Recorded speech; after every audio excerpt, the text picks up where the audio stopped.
PTI के जो standing committees के जिन जिन के पास भी मेंबर्स थे या चेयर कर रहे थे, उन्होंने सब ने रिज़ाइन कर दिया। अयाज सादिक साहब ने डिसाइड ये किया या हुकूमत ने कि जी उनके इस्तीफ़े कबूल नहीं किए जाएंगे और अब उनकी पार्लिमानी कमेटी से राब्ता भी किया गया है। आपको लगता है ये दुरुस्त फैसला है पीटीआई को का इस्तीफ़े देना भी और हुकूमत का कबूल ना करना भी?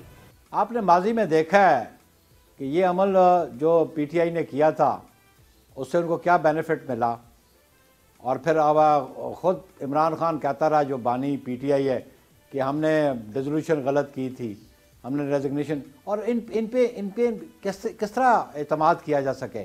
एक स्टेज पे इन्होंने नेशनल असेंबली रेजिग्नेशन किए, स्पीकर ने एक्सेप्ट नहीं किए, फिर इन्होंने कहा हमारे रेजिग्नेशन एक्सेप्ट ना करें आप, हमने रिज़ाइन नहीं किया।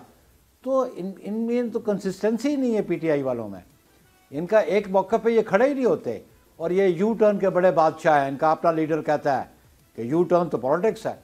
तो मैं तो यू टर्न को समझता हूँ कि ये वादा खिलाफ़ी होती है, कमिटमेंट से नाराफ़ होता है। तो अभी स्पीकर साहब ने नहीं किए, तो हम समझते हैं कि पार्लियामेंट को फंक्शनल होना चाहिए। अगर कोई पार्लियामेंट को डिसफंक्शनल करेगा तो मुल्क की सर्विस नहीं करेगा, वो मुल्क की खिदमत नहीं करेगा। सब्सक्राइब करें और बेल दबाएं ताकि कोई खबर रह न जाए।